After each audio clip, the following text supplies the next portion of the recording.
Bueno, el día de hoy vamos a hablar sobre microarreglos de ADN. Nuestro grupo está conformado por Esteban Ayala, Daniela Reyes y quien les habla, Gabriela León. Un microarray de ADN consiste en un gran número de moléculas de ADN ordenadas sobre un sustrato sólido de manera que formen una matriz de secuencia en dos dimensiones.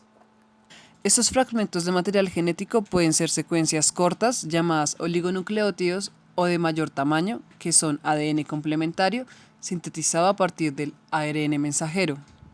O también productos de la PCR, que son replicaciones in vitro de secuencias de ADN mediante la reacción en cadena de la polimerasa.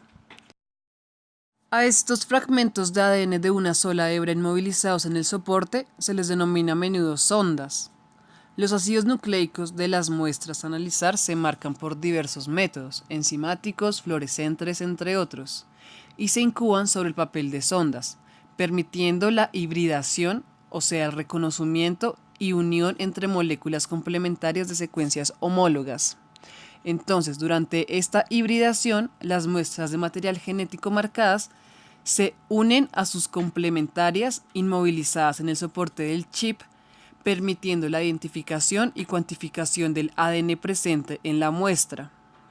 Con posterioridad, el escáner y las herramientas informáticas permiten interpretar y analizar los datos obtenidos. El inventor de los microarreglos de ADN es Patrick Brown. Él es director y fundador de Impossible Foods Inc. También es profesor del Departamento de Bioquímica en la Universidad de Stanford. También es cofundador de la Biblioteca Pública de Ciencias y ganó un premio en la NAS del Award in Molecular Biology. Bueno, al igual que los Southern y Northern Blots, un microarray de ADN utiliza la hibridación para detectar un ADN o ARN específico en una muestra. Pero mientras un Southern Blot utiliza una única sonda para buscar una mezcla compleja de ADN, un microarray de ADN utiliza 1.000.000 de sondas diferentes fijas en una superficie sólida. Los microarreglos se pueden clasificar según su material inmovilizado, su diseño del array o surtido, la fabricación, la impresión, el soporte o el tipo de unión y las aplicaciones. El diseño de las sondas y su producción son elementos clave a la hora de hacer posible la hibridación en el biochip. Sin la riqueza de conocimiento y datos de secuencia disponible en diversas bases de datos y proyectos genómicos, la generación de estas sondas sería imposible. Físicamente, las sondas tienen tres formas diferentes: clones de ADN complementarios, productos de PCR y oligonucleótidos. Las sondas, basadas en clones, se depositan en la superficie del array, en forma de fragmentos o genes completos, generalmente procedentes de librerías génicas. El tamaño de estas sondas pueden ser de varios cientos de pares de bases hasta varios kilobases. Los productos de PCR consisten en fracciones de genes generados por PCR procedentes de clones de ADN complementario, librerías genómicas o ARN. La longitud de estos fragmentos suele ser de 200 a 500 pares de bases. Las sondas consistentes en oligonucleótidos difieren de las anteriores en que el número de pares de bases es más limitado, entre 20 y 25 para análisis de expresión diferencial y hasta 100 para análisis de expresión génica. Y por último, para el diseño de los microarreglos, las operaciones a realizar son la elección del tipo de ADN, que las técnicas que se emplean son sondas, oligos o ADNs complementarios. Para el marcaje de las sondas o las muestras se utilizan enzimáticos o fluorescentes. El material del soporte puede ser vidrio, plástico o membranas. Cuando se inmovilizan las sondas, estas pueden ser activas, pasivas o covalentes. La fabricación de estas puede ser por impresiones o síntesis in situ. Y para la detención de la hibridación se puede dar mediante escáneres o fluorimetrías. Y por último, para el procesamiento de los datos se lleva a cabo por softwares. Para el uso del microarreglo se utiliza ADN o ADN complementario que se marcan con diferentes marcadores de colores. Esto para poder diferenciarlas, ya que se analizan al mismo tiempo.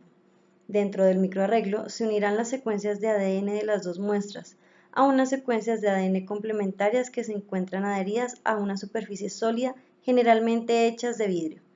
Esta superficie tiene impresas miles de secuencias que representan todos los genes de un genoma o las mutaciones conocidas del mismo, y están perfectamente ordenadas en pequeños puntos formando una red a escala milimétrica, donde cada punto contiene las secuencias de ADN que han de unirse. Cuando se expone un chip a una mezcla compleja de ácido nucleico marcado con fluorescencia, como el ADN o el ARN de cualquier tipo de célula o muestra, la cadena única de cada bloque microscópico puede unirse y detectar una secuencia complementaria específica. Cuando se unen o hibridan las secuencias de las muestras, la fluorescencia emitida determinará la cantidad de secuencias que son complementarias y están presentes en la muestra que hibridó. Finalmente, un microscopio controlado por computadora puede analizar las secuencias enlazadas de los cientos de miles de bloques en el chip. Un software especial puede facilitar el análisis de tonalidades de colores obtenidas e ingresar esta información a una base de datos. Los resultados del microarreglo son gráficos que se transcriben a datos numéricos. Estos dependen del proceso y del diseño del microarreglo. Concretamente, los datos que resultan son, por ejemplo, el promedio de las intensidades de los píxeles, junto con otras medidas de características dimensionales de los puntos o píxeles de la prueba. Después de obtener los datos puros, se procede a ordenarlos, unificándolos y dejándolos listos para la prueba estadística. Una foto genética transversal, como suelen ser llamados, es una gran opción para evaluar la expresión génica de genes ya conocidos y estudiados.